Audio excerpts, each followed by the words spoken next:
नमस्ते बच्चों। प्राचीन भारतीय इतिहास को जानने के स्रोत के व्याख्यान की कड़ी को आगे बढ़ाते हुए आज मैं आपको प्राचीन भारत में विदेशी द्वारा बताए गए वृत्तांतों पर अपना व्याख्यान दूंगा। जैसा कि आपको पता ही है, हेरोडोटस इतिहास का पितामह कहलाते हैं। इन्होंने जो इतिहास लेखन किया वह वर्तमान विश्व में उसी पद्धति पे इतिहास लिखा जाता है। इन्होंने भी भारत के बारे में काफ़ी जानकारियाँ दी हैं और ये जो जानकारियाँ इन्होंने प्राप्त की वे पर्शियन जानकारों से है, जिन्होंने इन्हें भारत की सूचनाएं दी। इन्होंने अपनी जो पुस्तकें लिखी, स्टोरीज, इसकी कई कड़ियाँ हैं। इसमें ये भारत और फारस के संबंधों पर अपना लेख लिखते हैं। सिकंदर महान का भारत आक्रमण का विस्तार से वर्णन इतिहासकार एरियन द्वारा किया गया है। इसके अलावा ग्रीक प्रदेश के जो शासक थे, उन्होंने विभिन्न राजदूतों को भारत में भेजा और उनमें से प्रमुख नाम मेगास्थनीज, डेमेकस और डायनोसिस का आता है। मेगास्थनीज का नाम बहुत प्रसिद्ध है भारत में, क्योंकि ये चंद्रगुप्त मौर्य के राजदरबार में राजदूत थे और इन्होंने इंडिका नामक पुस्तक लिखी थी। इस पुस्तक में भारत के समाज और संस्कृति के बारे में उन्होंने विस्तार से लिखा है। इसके अलावा एक गुमनाम ग्रीक लेखक ने पेरिप्लस ऑफ द एथेरियन सी नामक एक पुस्तक लिखी, जो भी भारतीय अतीत की जानकारी देता है। इसके अलावा दूसरी शताब्दी ईसा में प्टोलेमी ने भारत की भौगोलिक संधियों के बारे में उल्लेख किया है, जो अपने आप में एक नायाब है। ग्रीक जितने भी लेखक हैं, इनके जो आधार है लेखन का, वो द्वितीय स्रोतों के आधार पर है। प्रारंभिक स्रोत इनके पास नहीं थे। ग्रीक ऑथर्स के अतिरिक्त कई चाइनीज भी भारत में आए।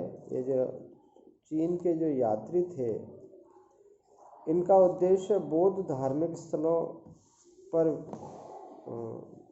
भ्रमण करना था और इस कड़ी में जो प्रसिद्ध चीनी यात्री भारत आए वे हैं फाइयान 5वीं शताब्दी ईसा में हेंगसांग और आयती सिंह।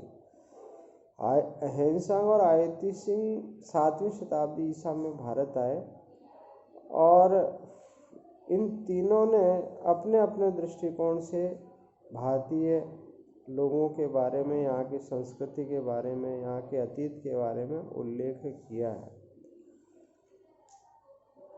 इनके वृत्तांतों को पढ़ने पर यह स्पष्ट होता है कि इन्होंने कई चीज़ों को तो बड़ा चढ़ाकर लिखा है, लेकिन इतिहासकारों का कार्य ही इस तरह के उल्लेख को संतुलित करना होता है। इसके अलावा महमूद गजनवी के आक्रमण के समय अल-बुरनी भारत आया, जिसने भारतीयों के बारे में अपने पुस्तकों में लिखा है। तो ये तो थे साहित्यिक स्रोत। अब कुछ पुरातात्विक स्रोत भी हैं जो प्राचीन भारत के इतिहास को लिखने में बहुत महत्वपूर्ण योगदान देते हैं और इन प्राचीन पुरातात्विक स्रोतों में सिंधु घाटी सभ्यता से संबंधित विभिन्न जो उत्खनन के दौरान जो विभिन्न सामग्रियां मिली हैं, जिसे हम सिंधु घाटी सभ्यता के सहायक सभ्यता कड़ियाँ कहते हैं, और ये पूरे उत्तर भारत में, जो वर्तमान का पाकिस्तान और भारत, इन दोनों क्षेत्रों में काफ़ी विस्तार से फैली हुई थी। और यहाँ पर जब उत्खनन हुआ तो बहुत मजबूती से ये पता चला कि प्राचीन भारत में भारतीयों की जो सभ्यता थी वो अत्यंत विकसित थी।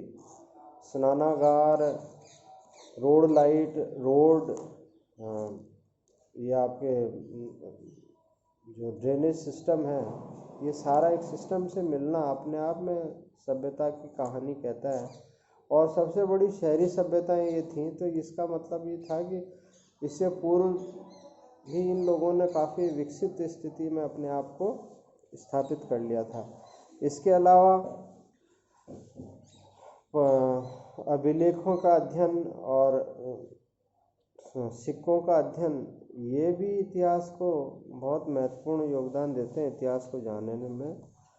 विशेष रूप से जो सामाजिक और राजनीतिक जो स्थिति होती है उस समय लोगों की, उसके बारे में इसका विस्तार से जानकारी हम प्राप्त कर सकते हैं। इसके अलावा कई पुरातात्विक मोनूमेंट्स भी मिले हैं, जिसमें मुख्यतः मंदिर और स्कल्पचर यानी मूर्तियाँ इत्यादि हैं। विशेष रूप से गुप्त काल के मंदिर और मूर्तियाँ प्राचीन भारत के स्वर्णिम काल के इतिहास को बड़ा विस्तार से बताते हैं। इसके अलावा कई चैत्य और विहार हैं। एलोरा और अजंता के मंदिर, महाबलीपुरम के रथ जो मंदिर हैं, इसके अलावा बर्तन जो मिट्टी से बनाए जाते थे, खिलौने जो मिट्टी के बनते थे, वो तत्कालीन भारत की सामाजिक, सांस्कृतिक और आर्थिक भारत इतिहास की जानकारी हमें प्रदान करते हैं। बहुत संक्षेप में मैंने आपको ये सारा बताया है, लेकिन सफिशिएंट मैटर आपको दे दिया है। अब हम कल नया चैप्टर लेंगे। धन्यवाद।